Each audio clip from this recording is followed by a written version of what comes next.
Por acaso você sabe como Deus opera? Por acaso você acha que Deus vai operar só da maneira que você conhece? De forma alguma, pois Deus opera de várias formas e maneiras.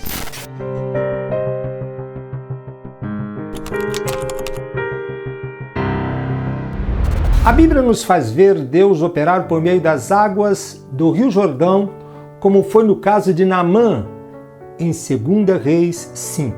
Nem sempre Deus age como a gente quer, ou da forma que achamos que Ele irá fazer. Naamã, além de comandante do exército da Síria, era também um herói de guerra, reverenciado por seus feitos em batalha a favor do seu povo. Olhando para os nossos dias, poderíamos dizer que sobre seu peito, presas ao seu uniforme de comandante, deveriam existir muitas medalhas de honra ao mérito. Ele era alguém que aparecia com imponência aos olhos do povo. O texto diz também que ele era herói de guerra, porém leproso. Que afirmação triste para um herói de guerra. Medalha no uniforme, lepra no corpo. Como no Antigo Testamento, a lepra estava associada ao pecado. Podemos dizer que Naamã era herói de guerra, porém pecador. Encoberto pelo seu uniforme de comandante estava o seu pecado. Naamã era um homem que tinha liderança, honras, status, influência no seu contexto. Muitos comandados sob seu governo, mas tinha também pecado escondido na sua vida. Até que um dia, a misericórdia de Deus se revelou a ele por meio de uma criada hebreia da sua casa que lhe mostrou o caminho da solução. Naamã foi a Samaria buscar a solução para a sua lepra, mas foi esperando que Deus operasse do seu jeito, por intermédio dos toques, invocações e encenações de Eliseu. Estabeleceu um padrão para Deus operar conforme seu entendimento, suas preferências pessoais, seus conceitos. Porém, como não estava acostumado a ser confrontado em seus conceitos e preferências, ele saiu indignado. Tal como Naamã, muitos precisam ser tratados no que se refere ao orgulho, à vaidade, à rebelião que estão escondidos por baixo das medalhas. Deus tem seus próprios padrões e devemos nos submeter a eles. Naamã não se conformou em ter que mergulhar no Rio Jordão para ser curado. Para ele, além de mergulhar no rio, não ser exatamente o que esperava, tanto como padrão de operação de Deus, na Síria havia rios muito melhores. Por que então Deus não os utilizou? Afinal, isso seria o mais lógico. Muitos são assim como Naamã, esquecem-se da soberania e da infinita sabedoria de Deus, que pode usar as coisas mais inadequadas aos nossos olhos para nos abençoar, simplesmente porque os olhos de Deus estão em nosso coração, onde está a nossa real necessidade. Quebrantamento, humilhação, renovação de mentalidade. Deus não operaria na vida de Naamã em função do que ele era ou tinha, mas em função do que ele precisava. E ele precisava ser confrontado. Por isso, muitas vezes somos levados por Deus a mergulhar nos vários tipos de Jordão da vida. Mais do que mergulhar no Jordão, ele precisava aprender a prostrar-se diante da palavra e do poder de Deus. Ele precisava experimentar submissão, obediência, humildade e quebrantamento. A principal obra de Deus em Naamã era no seu caráter, no seu coração, pois mais importante que a lepra do corpo era a lepra da alma. O que tem sido o seu Jordão hoje? Por onde Deus quer conduzir você acima dos seus paradigmas? Há várias formas de serem operados os milagres. Jesus não operava os milagres da mesma maneira, como se para cada tipo de enfermidade já houvesse uma forma específica. Ao contrário, vemos Jesus falando para um cego: vê, tua fé te salvou. Disse-lhe Jesus: vai, a tua fé te salvou. E imediatamente recuperou a vista e foi seguido pelo caminho. Marcos 10, verso 52. Não precisava mais nada, apenas uma palavra de cura era suficiente nesse caso.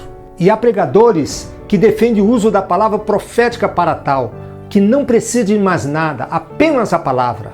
Entretanto, vimos Jesus em outra situação. Para o outro cego, ele não usou a palavra, ele teve que cuspir no chão, fazer lama e passar nos olhos do cego. Por que vocês acham que algumas pessoas não acreditaram que Jesus havia curado o homem cego usando apenas a palavra? Na outra situação, teve que haver demonstração física.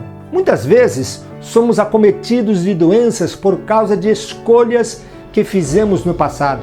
Isso sem falar na cegueira da alma.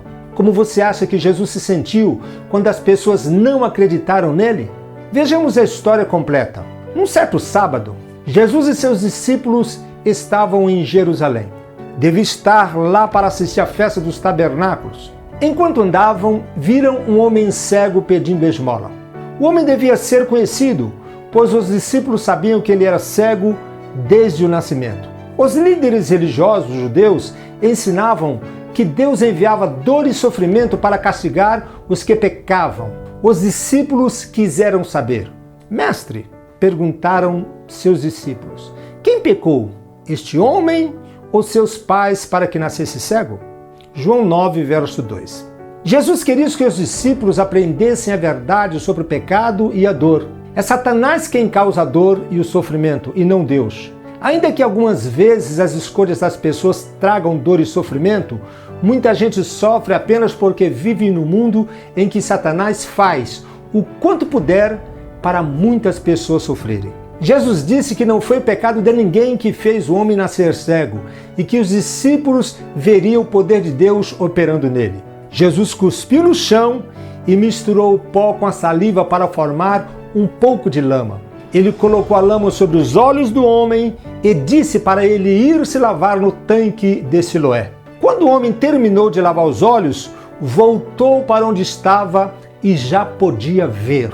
As pessoas ficaram tão admiradas que não conseguiu acreditar em tudo que viram. Seus vizinhos e outros que conheciam o homem como um mendigo perguntavam uns aos outros: este é o homem que costumava ficar sentado pedindo esmolas? Alguns diziam que sim, outros diziam que não. Não pode ser o mesmo homem, pensavam eles, mas sem dúvida se parece com ele. Mas ele dizia: eu sou aquele homem. O homem cego respondeu. Ele disse: um homem chamado Jesus misturou terra com saliva e colocou-a nos meus olhos. Depois me mandou ir ao tanque de Siloé e lavar-me. Eu fui, lavei-me e agora posso ver. Em vez de ficarem felizes com a cura do homem, as pessoas o levaram para os fariseus e lhes disseram que Jesus o havia curado, mesmo sendo sábado. Os fariseus fizeram ao homem a mesma pergunta que as outras pessoas haviam feito: como você consegue enxergar agora?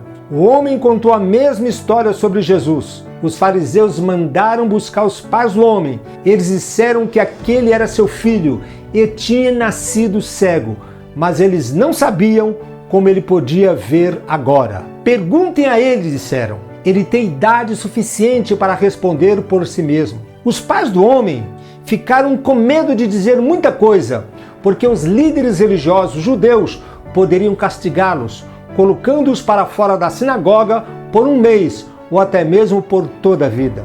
Esse seria um castigo terrível para eles. Os fariseus mandaram buscar o homem e novamente lhe perguntaram sobre a cura.